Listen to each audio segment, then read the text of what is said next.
Salut et bienvenue sur le podcast S'élever en même temps que son enfant. Je suis Maude, coach certifiée chez Mercredi, mais surtout maman de 3 enfants. Sur ce podcast, je t'aide à conjuguer la bienveillance avec la réalité de ton quotidien de maman. Utiliser ton choix d'une parentalité bienveillante comme un accélérateur de ton propre développement personnel. T'aider à changer de regard sur les situations que tu vis avec ton enfant pour t'en servir, pour grandir et apprendre sur toi. Hey, salut! Je suis contente de te retrouver aujourd'hui pour un nouvel épisode interview. Aujourd'hui, je suis heureuse de recevoir Sandy Stevens. Sandy, elle est praticienne et formatrice pour les réflexes archaïques et tu peux la retrouver sur son compte Instagram et son site internet ABC des réflexes.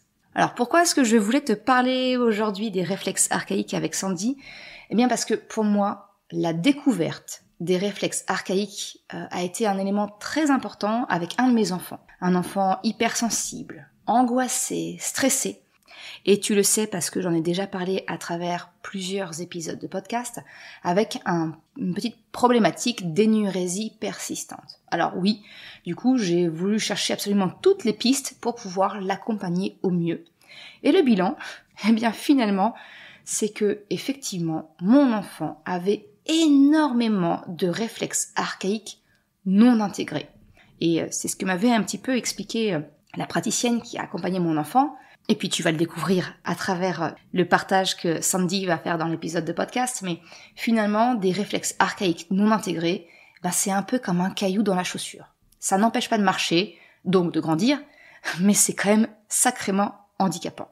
Et j'ai vu en 6 mois d'accompagnement les énormes progrès qu'il y a eu. Ça a vraiment participé à un gros déblocage émotionnel chez mon enfant. Donc oui, tu le comprends, à travers cet exemple, les réflexes archaïques ont été une découverte pour moi. Et j'ai envie de te dire, tous les parents devraient connaître ce que sont les réflexes archaïques pour pouvoir mieux accompagner leur enfant, mais aussi pour nous-mêmes, adultes, parce que même en étant adulte, on peut avoir des petits réflexes archaïques qui sont partiellement intégrés ou non, et qui peuvent venir nous empêcher de nous exprimer dans notre plein potentiel. Bref, j'arrête de bavarder, je te laisse découvrir l'épisode et mon échange avec Sandy, et j'espère que cet épisode te permettra de découvrir le monde des réflexes archaïques, et que une nouvelle piste s'offre à toi. Je te souhaite une très bonne écoute. Merci beaucoup Sandy d'avoir accepté mon invitation. Bienvenue sur le podcast. Merci à toi Maude. Je suis ravie d'être là. Ah super, vraiment je suis très contente parce que ce sujet des réflexes archaïques, ça me... comme je l'ai expliqué en introduction, ça a un lien avec ma maternité, ma parentalité à moi, et je pense que c'est vraiment un sujet qui mérite d'être démocratisé et connu. Donc je suis très contente que tu nous accompagnes aujourd'hui pour nous permettre de découvrir tout ça un petit peu plus en profondeur.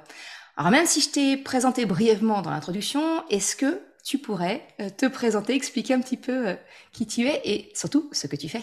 D'accord, ça marche. Donc, je suis Sandy Stevens, je vis en Alsace et je suis praticienne en intégration des réflexes archaïques.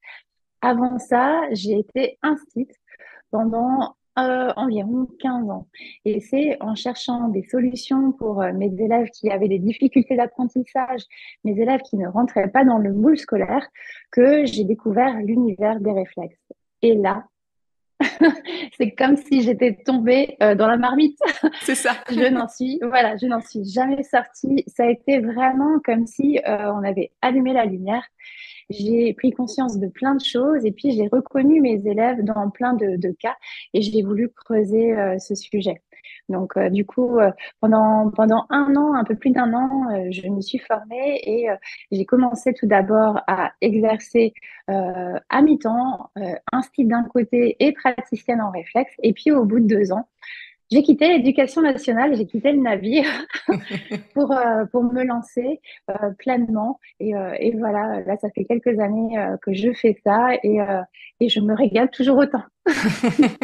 Tu m'étonnes parce que là, c'est vraiment du pratico-pratique, quoi. Tu Oui, aides pleinement les enfants à temps plein sur leurs difficultés et les accompagner à surmonter ça, en fait, à vivre avec. C'est exactement ça. Et c'est surtout, j'ai adoré en fait être un stitch. J'ai adoré ce métier. J'ai adoré être avec les enfants. Mais ce qui me frustrait, c'était plus ce que faisait peser sur mes épaules tout ce qui était hiérarchie, les programmes, etc. Je m'y retrouvais plus forcément. Et donc là, dans cette nouvelle pratique, je garde toujours le contact avec les enfants, mais je reçois aussi des ados, chose que voilà, j'avais jamais eu d'ados en fait dans mon parcours en tant qu'instite, quoi. Et j'ai commencé à recevoir leurs parents au tout début, et puis maintenant, je travaille aussi avec des adultes et même avec des seniors et aussi avec des bébés. Donc, euh, donc oui, je reste toujours, voilà, c'est très large Les grands exactement. éventails, ouais.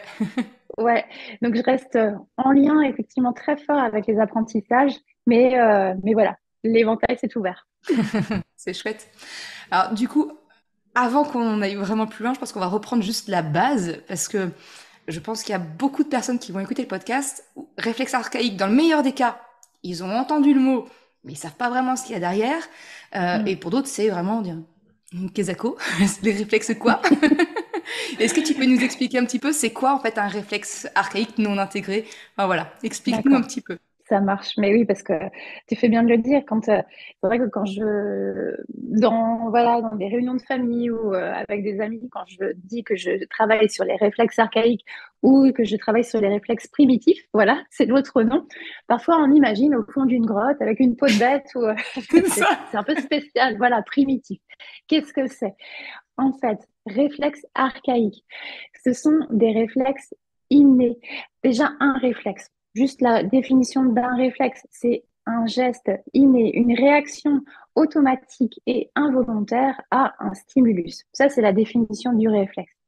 Réflexes archaïques, eux, contrairement aux réflexes conditionnés, les réflexes archaïques, ils émergent, pardon, durant notre période intra-utérine.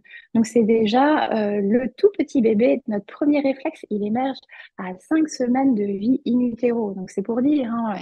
voilà, donc c'est vraiment très tôt. Donc, ces réflexes archaïques, ils constituent notre patron moteur.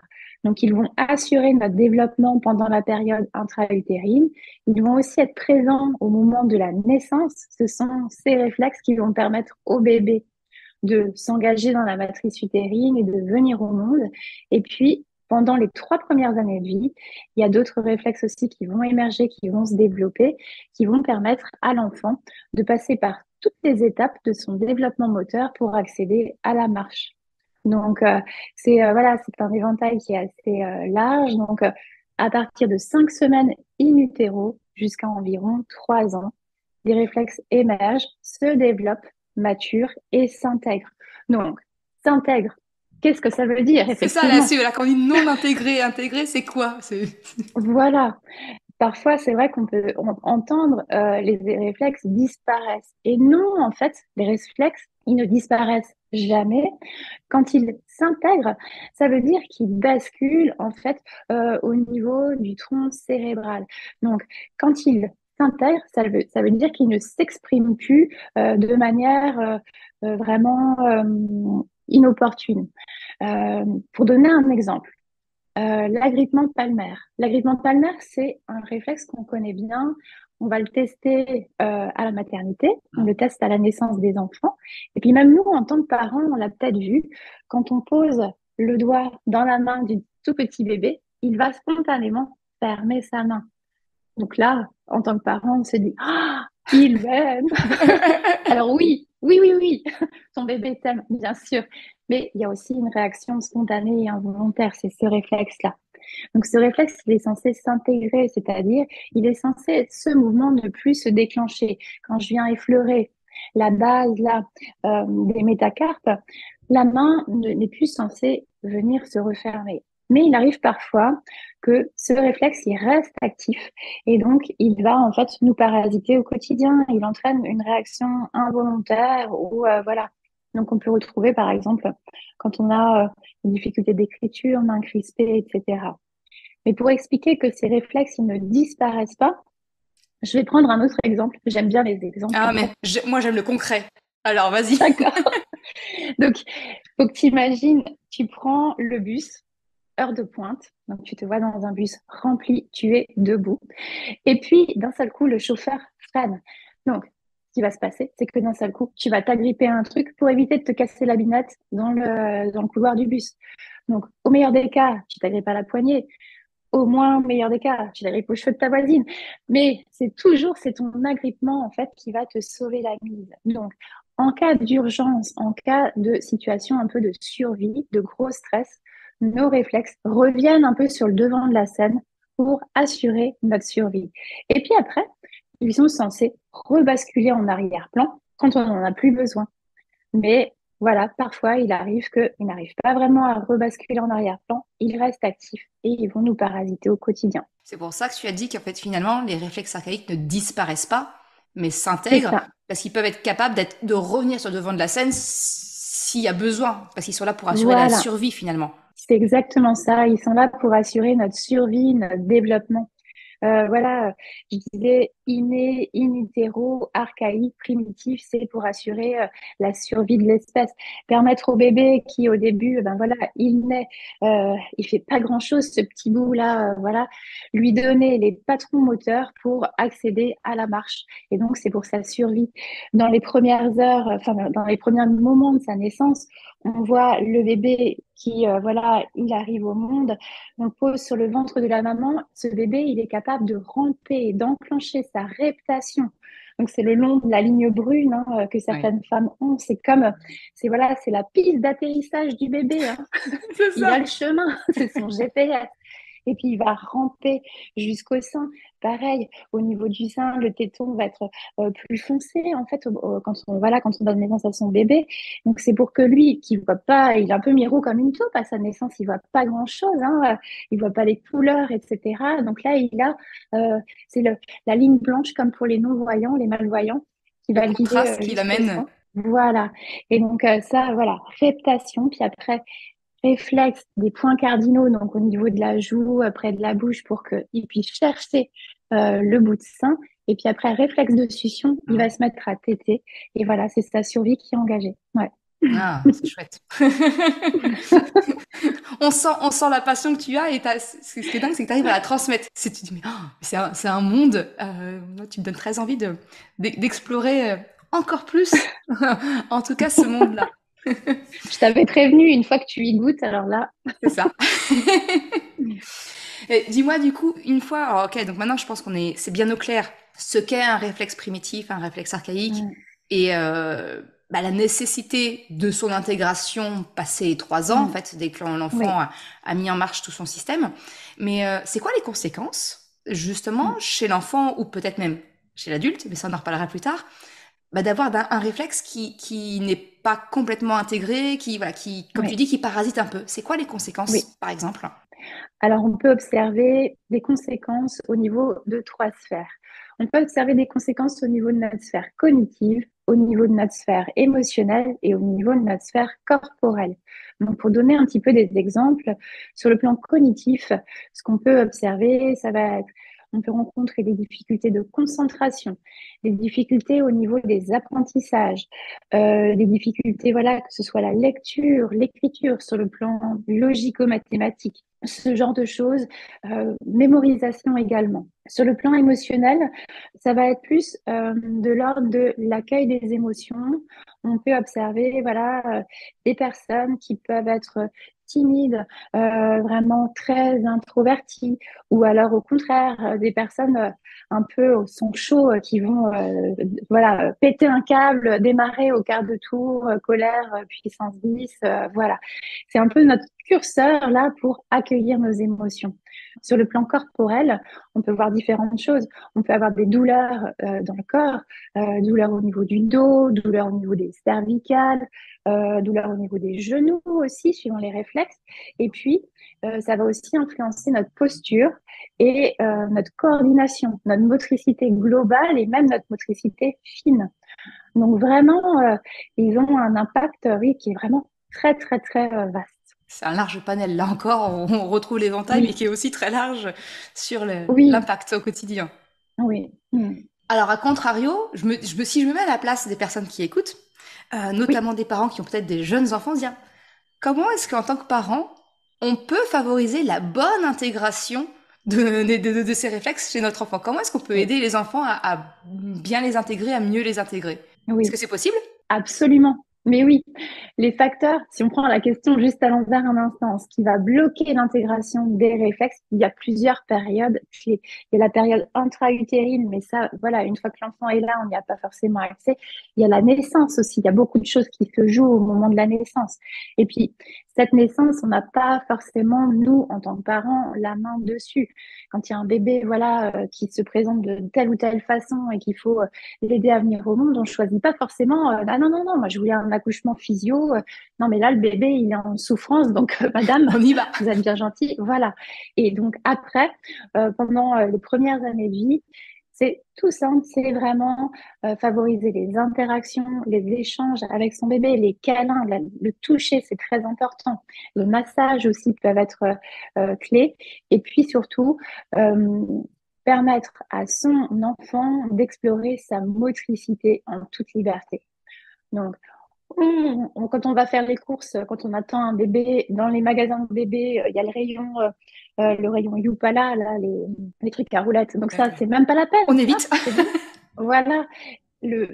Un bébé a besoin de vos bras, a besoin d'être au sol, donc voilà, de pouvoir bouger librement. On fait aussi attention à la façon dont on habille les tout petits. Voilà, les mini-jupes, les petits trucs comme ça pour les petites filles, c'est trop chou, c'est trop mignon, mais c'est tellement pas pratique. Mais alors, c'est entravant Essayez au de possible. ramper. Voilà, essayez de faire du quatre pattes ou de ramper en mini-jupe. Les pantalons slim, voilà. Et puis aussi les chaussures. Un bébé, en fait, n'a pas besoin de porter de chaussures. À partir du moment où il ne va pas dehors, on peut le laisser pieds nus. Donc pareil, on enlève la croyance de on va attraper froid quand on est pieds nus. Oui, oui. Voilà. Donc c'est voilà, favoriser le mouvement au maximum, cette liberté d'exploration de l'environnement. Ouais, ça c'est Ouais. effectivement. Enfin, tu dis des choses qui me semblent naturelles parce que je suis passée par là, mais effectivement tout ce qui est Mm. liberté de mouvement pour les vêtements. Enfin, j'ai envie de te dire, moi mes enfants ont vécu en Sarouel à peu près jusqu'à l'âge de 3-4 ans, jusqu'à ce que j'ai pu Oui, trouver la bonne taille en fait, tout simplement, où j'avais plus le patron de couture pour les faire. Mais voilà, pareil, oui, ouais, pieds nus, enfin voilà, toutes les chaussures en cuir souple, ce genre de choses, les c'est ça. chaussons plutôt, voilà, les chaussons en cuir souple. Oui, Même ouais, dehors, des fois, ils me disent, ah, moi j'ai eu la remarque de mes parents qui me disent, oh, mais il pleut dehors, c'est pas grave, ça va sécher, c'est pas grave, c'est ça. c'est pas, voilà, il Oui, va pas marcher dans la boue ni rien, c'est pas, il peut, oui, voilà, ces petits chaussons en cuir, c'est pas grave, c'est fait oui. pour être utilisé, c'est pas fait pour rester beau et propre, et neuf Mais toute oui, sa vie. absolument. Et puis ça permet à l'enfant, voilà, bah, de bien développer ses appuis et puis voilà, de venir stimuler son pied comme il faut. Au niveau du pied, hein, mine de rien, il y a pas mal, on a des liens aussi avec les aires du langage. On connaît la réflexologie plantaire, hein, tous ces différents points au niveau du pied qui sont tellement importants. Donc quand on met voilà les petites baskets trop chou aux tout petits, ben, on les coupe de tout ça. Mm. Donc voilà, maximum pieds nus, c'est vrai que c'est hyper important. Et puis maximum de mouvement, de jeu aussi, sortir, aller se balader en forêt. Enfin voilà, oui, c'est des retours aux sources, des choses très simples. Ouais, c'est, Voilà. exact, tu l'as dit finalement. Moi, ce que je vois un peu le parallèle pour moi, les réflexes archaïques, c'est un petit peu exprimer le mammifère que l'être humain est, dans le sens Mm. noble du terme, Oui, et finalement, bah, c'est juste de laisser exprimer cette nature que nous avons de mammifères, c'est ça. de aller dehors, d'explorer. Bah oui, bah, un caillou, un bâton, bah oui, c'est pas ce qu'il y a de plus propre, mais c'est pas grave. Vas-y, Oui, laisse-le explorer, oui, quoi. oui, mais c'est oui, oui, c'est ça. Et puis même voilà. Oser laisser son enfant explorer, oser son enfant tester, oser le laisser grimper aussi au moment où il apprend à marcher, ne pas forcément être là à lui tenir les mains en voulant bien faire, hein, toujours. On veut toujours le mieux pour notre enfant en tant que parent, mais voilà, laissons-les faire. Ils savent très bien comment s'y prendre. On est là au cas où, un ange gardien derrière eux, mais laissons-les faire, quoi. Exactement. Bah, tu Mm. sais, je me fais souvent, je me prends souvent des vagues de commentaires pas très sympathiques quand j'en parle, mais ça m'empêche pas de continuer d'en parler. Tu vois, C'est bien. alors, les autres vont pas le voir parce qu'on est sur un podcast, mais toi, tu vois, il y a un escalier derrière moi. J'ai toujours eu Oui, des escaliers avec mes enfants. J'ai jamais mis de barrière de sécurité ouais. avec mes 3 enfants. Je les ai accompagnés, je leur ai appris ce qu'était que la Mm, sécurité dans un escalier, mais ils ont eu la mm. liberté très tôt de s'entraîner, la première marche, voilà, de descendre en marche Oui, arrière, ce genre de choses. c'est ça. Et finalement, c'est le meilleur cadeau qu'on puisse leur faire. Oui, Je ne déplore aucun accident. Alors, c'est pas parce que ça m'est pas arrivé que ça ne peut pas arriver. Il faut toujours faire oui, très oui, oui. attention. Voilà, Oui, la condition sine qua non, c'était, quand mes enfants étaient vraiment tout petits à faire du quatre pattes, c'était l'escalier, oui, si papa ou maman est là. C'était voilà. la condition, et voilà. Et puis, voilà. Mais effectivement, on veut tellement les protéger qu'on en arrive dans la surprotection et qui finalement arrive à de la privation de liberté, privation Oui, d'expérience. et puis, mais oui, et puis comme je te le disais, quand tu vas dans les magasins de puériculture, il y a plein d'articles, de choses. Quand on est jeune parent, on est un peu stressé, on veut bien faire, et donc, voilà, si on demande des conseils aux vendeurs, on achète tout, on ressort avec plein de trucs qui sont pas forcément utiles, quoi. Je suis l'exemple type. Quand j'étais enceinte de mon premier, bah oui, on est allé dans un magasin de puriculture, on a acheté un parc qui est Ben resté oui, 2 ans plié derrière le canapé parce que il n'a jamais servi. ouais. À la naissance de Mademoiselle, j'ai fait, non, vraiment, on va le vendre parce que jamais je le mettrai dedans. Oui, mais oui, après, voilà, bah, je sais que en cabinet, tu vois, j'accueille des personnes qui me disent, bah, nous, le parc, on s'en est servi parce qu'on a un chien, par exemple. Et du coup, voilà, donc le chien, pour pas qu'il écrase le petit, voilà. Donc là, je me dis, ouais, ok. Ok, Mais c'est vrai que, ouais, après, voilà, moi, je sais qu'avec mes enfants, enfin, avec mon fils aîné, surtout, il a 15 ans, et il y a 15 ans, moi, j'étais pas, voilà, j'ai des réflexes, je ne connaissais pas. Et alors, des bêtises et tout, moi, j'en ai fait des tonnes, quoi. bah, bien sûr, Mais du coup, mon fils a été mon meilleur cobaye c'est ça. parce que des réflexes non intégrés, il en avait pas mal. Et du coup, j'ai pu m'entraîner, voilà, au tout début sur lui à Sur lui. remodeler ses réflexes et puis à voir un petit peu bah, comment ça allait, quoi. Donc oui. Bah, tiens, c'est une transition parfaite pour ma question suivante, justement, parce qu'on est tous des parents parfaitement imparfaits et bah, on Oui. fait des erreurs et voilà. Comment on Mm. peut se rendre compte, savoir si notre enfant a effectivement peut-être un réflexe non intégré ou partiellement? Comment on peut reconnaître les signes chez notre enfant et se dire, bah, peut-être que c'est une piste à creuser? On peut être attentif à nouveau à ces trois sphères, donc sphère cognitive, émotionnelle et corporelle. Le plus facile à observer, ça va être la sphère corporelle. Un enfant qui a des difficultés de coordination, un enfant qui est maladroit, un enfant qui, par exemple, peut avoir une drôle de démarche ou une drôle de façon de courir. Là, on peut suspecter certains réflexes qui peuvent être actifs. Hmm. Au niveau des émotions, on peut aussi voir un enfant qui, par exemple, peut être, oui, voilà, très très sensible mais sensible, c'est-à-dire on sent qu'il a une belle sensibilité, mais qu'il a du mal à l'apprivoiser, qu'il en est Hmm. plus victime qu'autre chose. Il peut y avoir de ça aussi, ou des enfants qui peuvent avoir voilà, des comportements un petit peu excessifs, ou que ce soit à la maison, ou avec des comportements de décharge après une journée d'école, ou en classe, des enfants qui vont, par exemple, dans les cours de récré, pousser les autres ou Hmm. alors taper rapidement. Moi, je dis toujours, les enfants ne sont pas méchants, c'est juste que il y a peut-être un stress interne voilà, qui se manifeste de cette façon. Euh, les enfants qui en classe sucent le pouce ou alors portent les choses à la bouche, se rongent les ongles, mâchouillent leur stylo. Voilà, on sent qu'il y a un truc qui coince un peu. Hmm. Et puis après, niveau cognitif, dès qu'il y a peut-être des difficultés, lecture, écriture, même graphisme, hein, la prise du stylo, on sent qu'il y a quelque chose qui coince un peu. Faut pas hésiter effectivement à faire un bilan chez un praticien en réflexe pour voir ce qu'il en est. Parce que des réflexes qui sont pas intégrés, on peut tout à fait vivre avec, mais ça demande de l'énergie. J'aime bien cette image qui est très connue, les petits cailloux dans la chaussure. Un réflexe, c'est comme un petit caillou qu'on a dans la chaussure. On arrive à marcher avec un petit caillou dans la chaussure. On n'est pas en PLS au bord de la route, là, à ne pouvoir rien faire. Mais punaise, ça nous coûte en énergie. Et donc, quand on travaille les réflexes, on vient enlever ces petits cailloux. C'est de l'énergie qui est disponible pour autre chose. On est à nouveau pleinement disponible pour les apprentissages. On est pleinement disponible pour accueillir ses émotions. Et on est pleinement en possession, pardon, de son propre potentiel au niveau de son corps aussi. C'est chouette.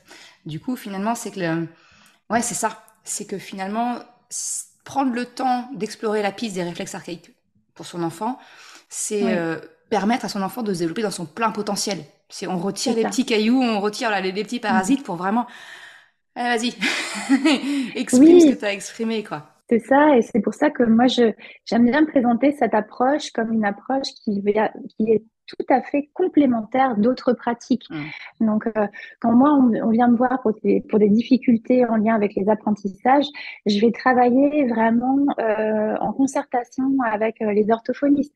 Quand c'est des difficultés en lien avec les émotions, je travaille toujours en concertation avec d'autres praticiens, Mm. donc avec les psychologues. Je travaille aussi avec des ostéopathes, des chiropracteurs, des orthoptistes aussi, parce que difficulté de lecture, il peut y avoir des choses au niveau des yeux qui se jouent. Et donc, c'est une approche qui vient voilà, en complémentarité d'autres approches. Mm. Ah, super. Et du Oui, coup, ça veut dire, tout à l'heure, tu as parlé de réflexes archaïques jusqu'à 3 ans. Ça veut dire qu'on peut oui, s'intéresser aux réflexes archaïques à partir de 3 ans, quand on voit, finalement, quand l'enfant rentre à l'école quelque part, ou en tout cas dans l'instruction, on voit commencer à avoir des difficultés, c'est ça? Et avant, c'est pas nécessaire, c'est après 3 ans? alors, moi, dans mon cabinet, j'accueille les bébés à partir de 3 mois. C'est à titre préventif. Hmm. À titre préventif, quand par exemple il y a des petits qui, on voit que ça bloque un petit peu sur le plan moteur, il y a des petits blocages, voilà, où on voit le petit qui va ramper, par exemple, sans utiliser une jambe. Donc là, c'est toujours en concertation avec kiné, ostéo, chiro, hein, voilà. Mais j'interviens pour soutenir l'enfant dans son développement moteur. Donc Ok. voilà. Et puis, deux, trois petites astuces aussi que j'aime bien donner aux parents pour aider les réflexes à s'intégrer tout seuls. Hmm. Le but, c'est voilà, de leur donner des petites billes pour qu'ils soient autonomes, pour que l'enfant puisse mettre en place toutes ces bases. Après, effectivement, à partir de 3 ans, on peut s'y intéresser quand on remarque des petites choses à l'école maternelle ou même comme ça, ou à la crèche, je ne sais pas. Ça peut être intéressant de se pencher sur ces réflexes.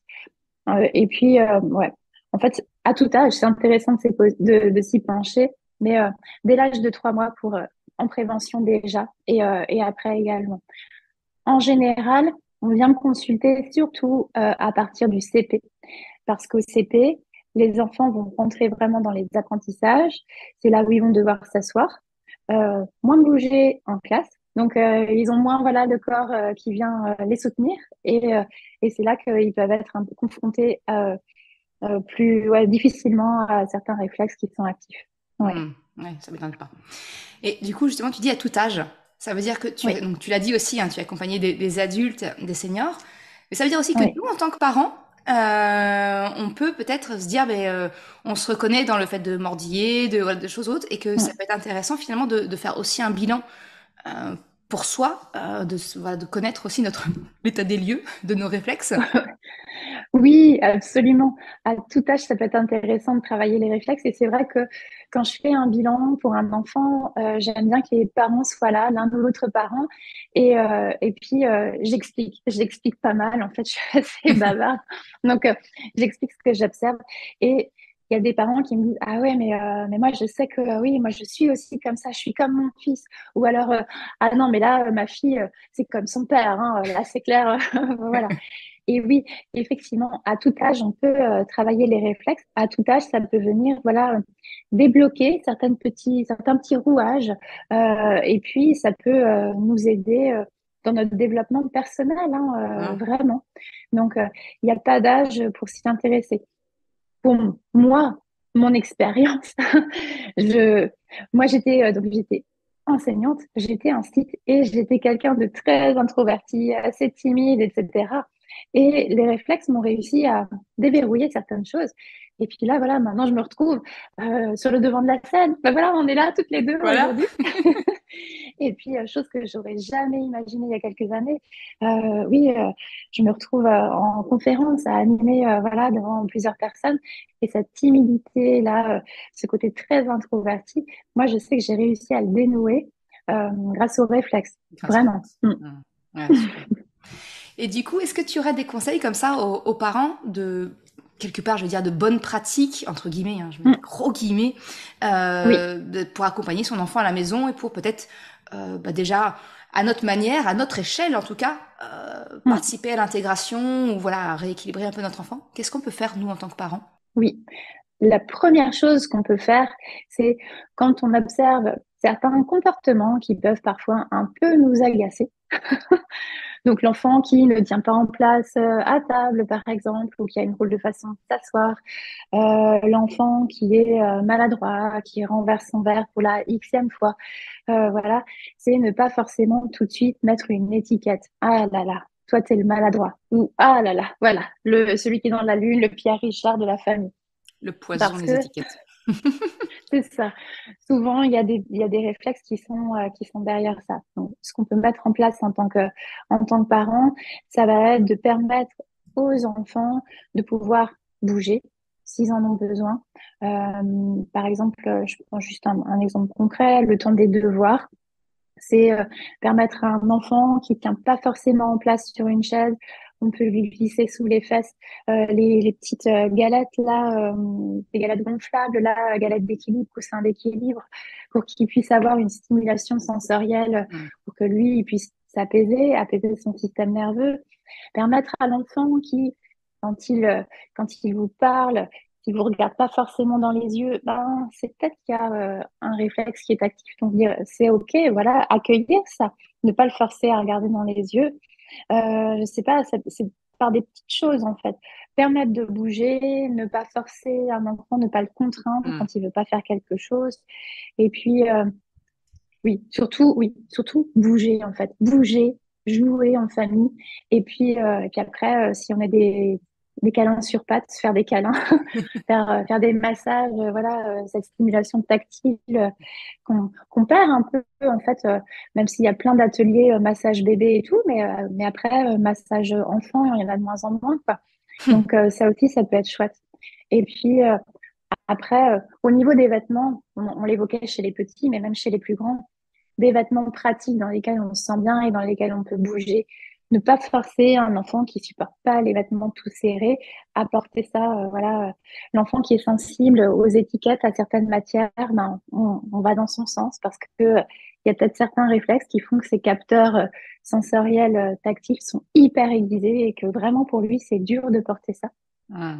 Il y a plein, voilà, il y a plein de pistes à explorer en tant que parent. Mm. Ah, c'est chouette parce que du coup, tu ne viens que renforcer ce que moi j'essaye, le message que j'essaye de passer à travers tous les épisodes, c'est de se dire, nos enfants ne sont pas là pour nous embêter.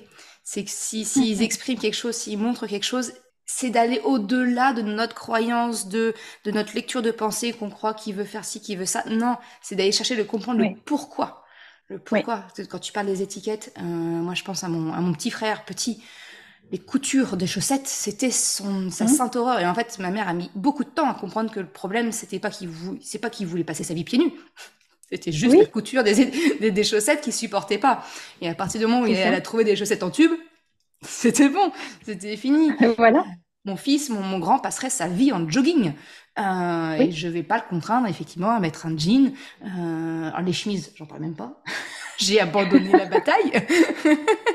Mais effectivement, ça m'a donné aussi, nous, en tant que parents, d'aller chez du lest, en fait, oui. pour accepter les enfants tels qu'ils sont, essayer de les comprendre et aller à leur rencontre. Parce qu'effectivement, il y Mm. a peut-être quelque chose à mettre en place, et des réflexes archaïques, notamment peut-être la piste à explorer, mais en tout cas, aller à leur rencontre et pas juste de rester nous fermes sur nos positions. Ben, c'est comme ça doit se passer comme ça. Oui, Tu dois me regarder dans les yeux, tu dois faire tes devoirs assis à table, pas bouger. Bah non, en fait. oui, oui, oui. Non, non, mais tu sais, hein, moi, en tant qu'instit, alors les dernières années où j'ai enseigné, j'avais des maternelles, donc ils bougeaient et tout, mais pendant très longtemps, j'ai eu des classes de CE2, CM1. Et j'étais très fière d'un truc que j'avais mis en place, c'était la position d'écoute. Donc, je demandais à mes élèves, quand je donnais une consigne, de se taire, de croiser les bras sur la table, les pieds au sol et de ne plus rien faire. Et j'étais fière de ça parce que je me disais, ah ben voilà, ils m'écoutent, Voilà, voilà, c'est carré, c'est carré. Mais en fait, aujourd'hui, après avec ton coup, regard de... voilà. Mais je me dis, mais quelle torture pour le gamin qui aurait eu besoin de bouger, qui aurait eu besoin peut-être de dessiner en même temps que j'expliquais. Et donc, voilà, faut, voilà, se remettre en question aussi, et voilà, et c'est ça. changer Oui, notre oui, oui. posture. Ouais, Exactement. mais oui, complètement. Et puis, laisser faire les enfants. Et moi, je vois maintenant, quand je reçois des parents, des familles en séance, j'ai certains enfants au tout début qui ne me parlent pas et je leur dis, ben, tu me parleras quand tu seras prêt. Et bien souvent, l'enfant se met à parler beaucoup plus vite que ce qu'imaginait le parent, parce que les parents me disent, waouh, mais d'habitude, ils ne parlent pas du tout lors des rendez-vous. Mais oui, mais juste de se sentir accueilli, compris, l'enfant, et après, il est OK. Ça débloque, bien sûr. Ouais. Mais même, Mm. même nous, pour adultes, ça fonctionne, ça. Donc, à Ouais. partir du moment où on nous laisse la liberté, ben, Mm. c'est plus facile d'aller l'explorer plutôt que quand on nous pose une limite. Si tu dois faire comme ça, un ordre, bah, j'y vais à reculons, en fait. J'ai pas vraiment envie. Oui, mais je sais que je fonctionne aussi comme ça. Donc oui. Oh oui, oh oui. Du coup, histoire de terminer doucement cet épisode, mais Mm. est-ce que tu peux nous parler un peu plus de comment ça se déroule une séance? Voilà, Oui. maintenant peut-être que les gens se disent, ah, ok, je vais peut-être essayer de creuser la piste. Concrètement, ça se passe comment quand on fait appel à une spécialiste comme toi? Comment ça se passe? Alors, je vais donner ma vision parce que voilà, il y a différentes écoles de réflexes et tout. Euh, et donc, ma façon de voir les séances. Donc, première séance, elle se déroule en 2 ou 3 temps.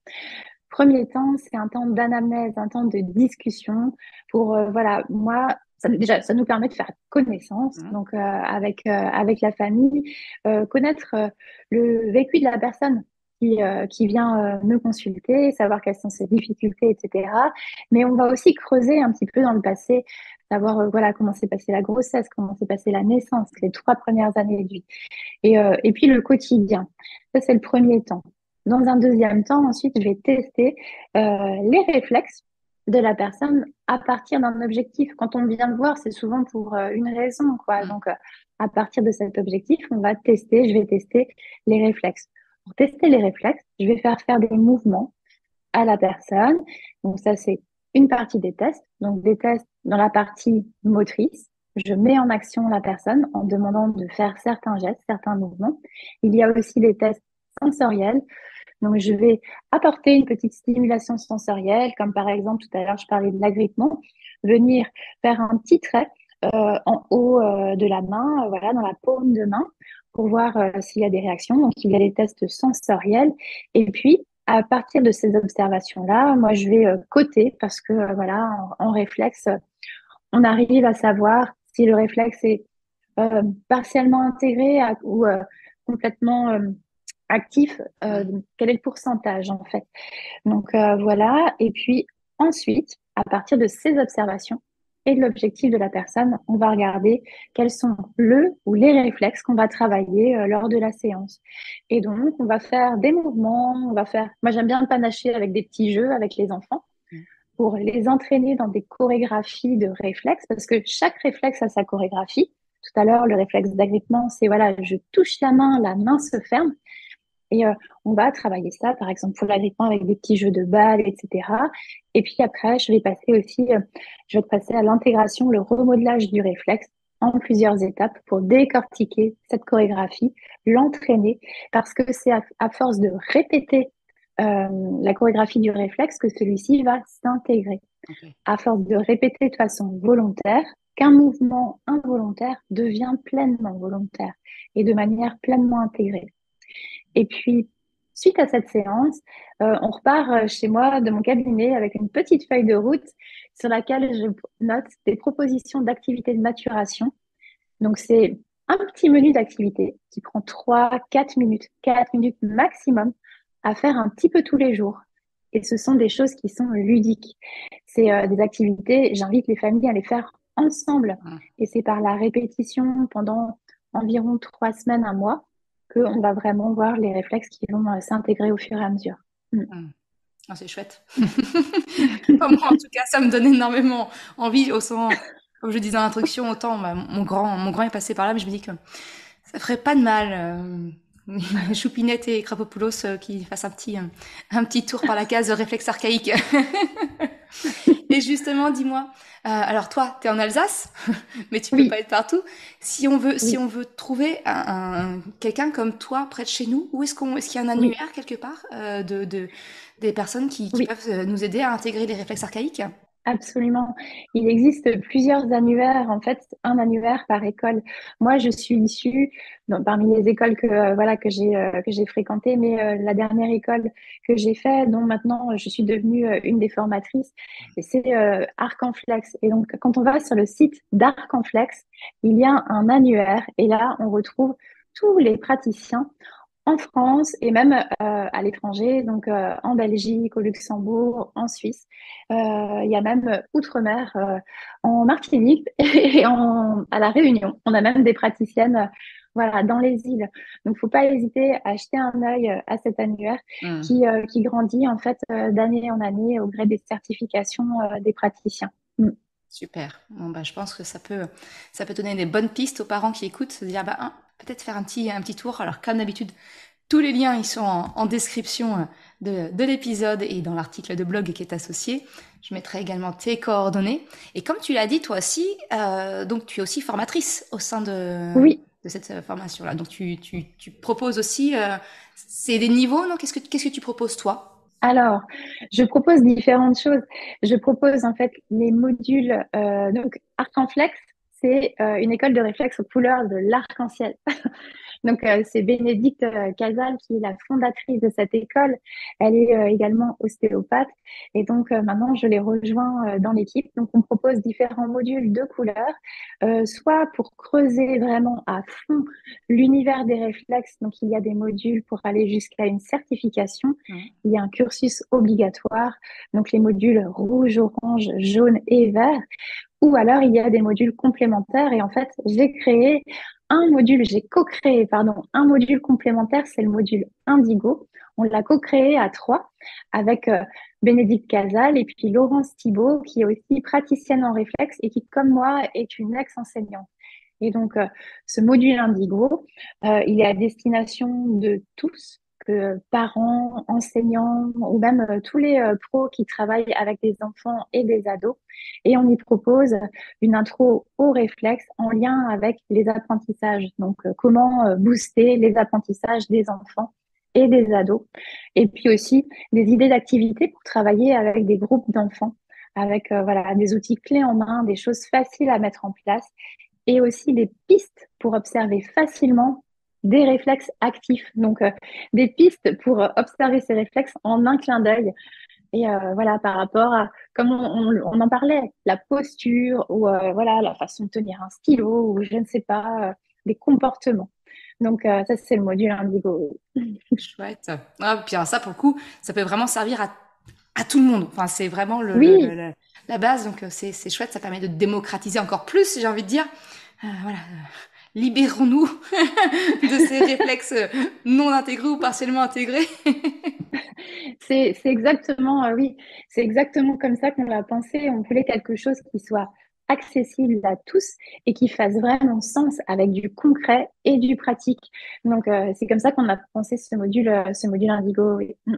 Écoute, merci beaucoup Sandy pour toutes tes explications, tes partages. Moi, en tout cas, c'est passionnant pour moi. J'espère que ça leur a été égal. Je n'en doute pas. Aussi pour les parents qui... J'espère. On verra bien. Il y a souvent des réactions, donc je te les partagerai avec joie.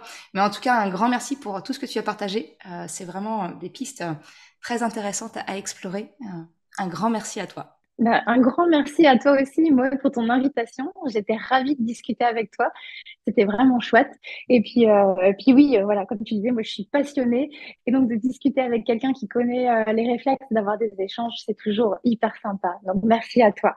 Super. Merci beaucoup, Sandy. À bientôt. À bientôt.